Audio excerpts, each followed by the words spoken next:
Hello friend, જય માતાજી મિત્રો, કેમ છો બધા? મજામાં? અને હું પણ મજામાં છું. તો તમારું સ્વાગત છે અમારા એક નવા બ્લોગમાં. બધાને જય માતાજી અને જય દ્વારકાધીશ. તો કાલે છે અમારા ગામમાં મસ્ત મજાના સમૂહ લગ્ન અને આજે છે માંડવો. અને માંડવો કેટલાનો છે ખબર છે? 3 વરરાજા, એક હારે છે અને એક છોકરી છે, કન્યા. એવું છે? હા. તો ગાઈઝ એમાં એવું છે કે અમારા 3 ફ્રેન્ડ છે ને અમારી શેરીમાં જ છે. અને અમારા ગામમાં કુલ 51 લગ્ન છે. એટલે 3 વરરાજા તો આયના જ છે. હા. 23 લગ્ન અમારા ગરાજાના છે. બાકીના બીજા લગ્ન છે ને એ બહાર ગામના છે. ગરાજાના જ સમૂહ લગ્ન હતા, પણ બીજા બધા ભળી ગયા એમ ને. એવું એટલે સમૂહ લગ્ન અમારા ગામના કરે તો અમારા ગામના જ કહેવાય ને. થોડોક તો ઓલો ભાગ લેવો છે ને કા ગામે. 23 લગ્ન અમારા ગામના એટલે. અને આજ રાતે ડીજે અને ધબાકા બોલવાના છે. 23 લગ્નના ડીજે એટલે તમે વિચાર તો કરો કેટલું પબ્લિક થાય એમ.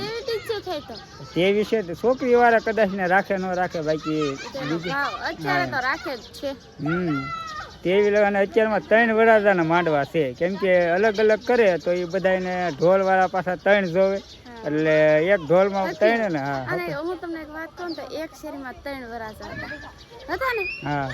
આ બાજુ સુરેશભાઈ, ઓલપા રોહિતભાઈ, પછી ઓલપા યુવરાજભાઈ. અને પાછું રાતે બીજા 8 તારીખે સમૂહ લગ્ન પતી થાય ને પછી રાતે પાછું ડીજે છે આપણા તોલીભાઈ, અશોકભાઈ. એટલે તોલી મેં પ્રેમથી એને કેવી, પણ એનું આસું નામ અશોકભાઈ છે. એટલે એ મારો ખાસ જીગરજાન છે. તમે એને વિડીયોમાં ઘણી વાર જોયા હશે. અમે મૂવી જોવામાં બધે હારે જ હોય. હવે એ અમારા પાણી જાય એટલે પછી અમારે બંને મૂવી જોવાનું બંધ થઈ જવાનું એવું થાય. કાંઈ નહીં, આપણા લગ્ન થઈ ગયા. હું તમને નથી જતા જોવા તો જાવ છે હું. તો પછી પાકા હું મારો કાંઈ નહીં, હાલો તો હવે છે ને આપણે બહુ મોડું ન કરવું અને જઈએ અત્યારમાં માંડવામાં.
ચાલુ થઈ ગયો. હું મારા મિત્ર એમ બંને અહીંયા બેઠા છે. બસ જો જમણવાર ને જો જમવા આવો તમે બધા જમવા અમારા ગરાજામાં. અને કાલ સમૂહ લગ્ન છે. સમૂહ લગ્નમાં બધાને આવવા આમંત્રણ છે. આપણા ઘરના સમૂહ લગ્ન ના આમંત્રણ છે. બધા થઈ ગયું નવે દેવાનું ગામ સમાજ છે એટલે. હા, અને જમવાનું ચાલુ થઈ ગયું છે. જો આમંત્રણ છે. હાલે એટલે ઓલા કે ભાવ ભર્યું, આ બધાને ભાવ ભર્યું આમંત્રણ છે. કાલે અમારા ગામમાં 51 સમૂહ લગ્ન છે, તમને ખબર છે. એટલે રાત્રે ડાક ડમરૂનો કાર્યક્રમ છે. ભૌતિક રાવત પણ આવવાના છે. જમીન વી ભાઈ એમને મજા આવી હતી જમવાની? બહુ મજા આવી. કેમ પણ ઓલે હું હતું? રસમલાઈ, મલાઈ મઠ્ઠો. મલાઈ મઠ્ઠો. તે કેટલા સાલ્યા ખાધા? કહેવાય નહીં, યુવરાજ વિડીયો જોયો હોય તો. યુવરાજ વિડીયો જોયો તો એમ કહે કે મારા કાંઈકી 4-5 સાલ્યા ખાઈ ગયા છે. હો સર, ઓય માય ગોડ. ચાવડે વાંચ્યો હોય તો તોય પણ કઈ 6 સાલ્યા થોડો થાય. સાચે છેક 4 તો બોલે, હું તો 4 ના 8 સમજ્યો હતો ખાલી. હું તમને કઈ ભીન લાગુ હજી ડિસ્કો તો બાકી છે પાછું, કેતો એટલે હજમ થઈ જાય ને.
मुंबई की गाड़ी है